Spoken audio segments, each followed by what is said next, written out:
श्रावण की इससे अच्छी शुरुआत हो ही नहीं सकती, तो हमने सोचा क्यों ना भीमाशंकर जाया जाए। Hello everyone, welcome to my channel, जहां मैं इम्प्रॉम्प्टू प्लान बना के घूमने जाती हूँ। खंडाला घाट और हम खा रहे चाय। मेरे सीने पे आ गया। कट करना बजे लो।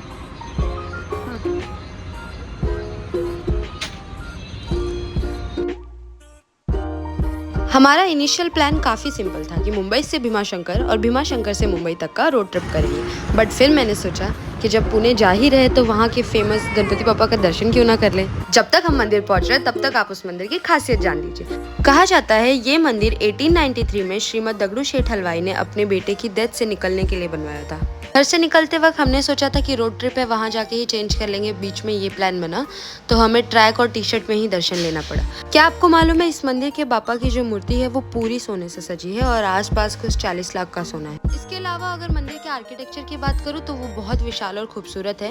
आसपास चप्पल रखने के लिए प्लेसेस है, बैग भी रख सकते हो। ऑल्सो मंदिर के अंदर कैमरा अलाउड नहीं है, तो हमने ज्यादा चीजें रिकॉर्ड नहीं की। कहीं ना कहीं पुणे से मेरा बचपन जुड़ा है। जब मैं 4th स्टैंडर्ड में थी तो हमारे स्कूल ने पुणे में एक पिकनिक प्लान की थी जो छत्रपति शिवाजी महाराज के हिस्ट्री पे बेस्ड थी। तो उनका जन्म स्थान, उनका बचपन का घर, तोरना किला और बहुत सारे गढ़ हमने देखे थे।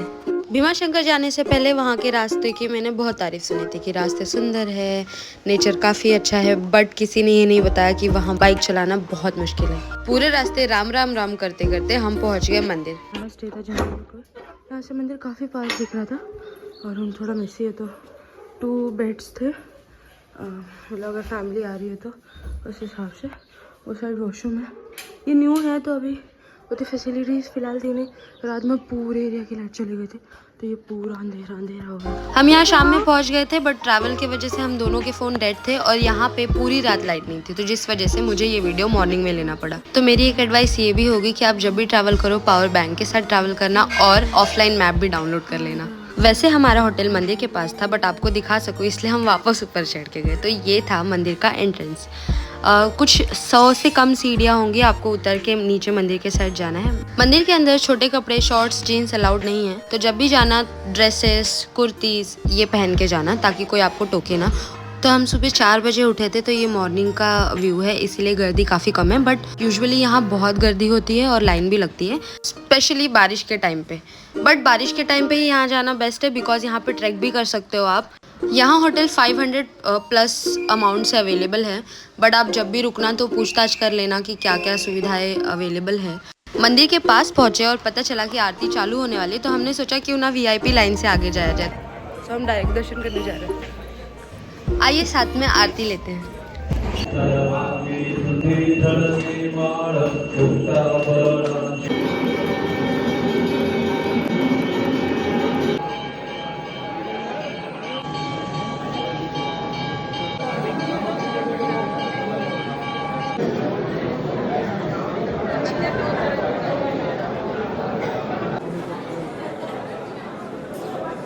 वैसे VIP लाइन में ज़्यादा डिफरेंस था नहीं। हमें आरती के बाद वापस से नॉर्मल लाइन में भेज दिया गया, जिसमें से हमें आधी लाइन से कट करके दर्शन मिला।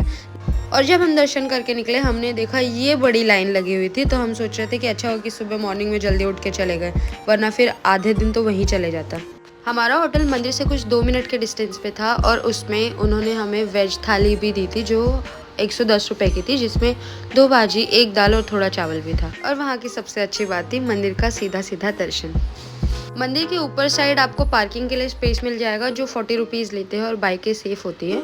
यहाँ घूमने के लिए थोड़ी और भी जगह थी बट हम काफ़ी थक गए थे तो इसलिए हमने सोचा कि घर चले जाते हैं। बारिश में ये जगह बहुत खूबसूरत होती है, तो जब भी जाना प्लीज़ प्री मानसून या मिड मानसून में जाना, जब बारिश कम हो, तो आप ट्रैक भी कर सकते हो और लश ग्रीनरी का आनंद भी ले सकते हो। सो इस ब्लॉग के लिए इतना ही। मैं आपसे मिलूंगी अगले ब्लॉग अगले लोकेशन में। तब तक के लिए लाइक, शेयर, सब्सक्राइब और हर हर महादेव।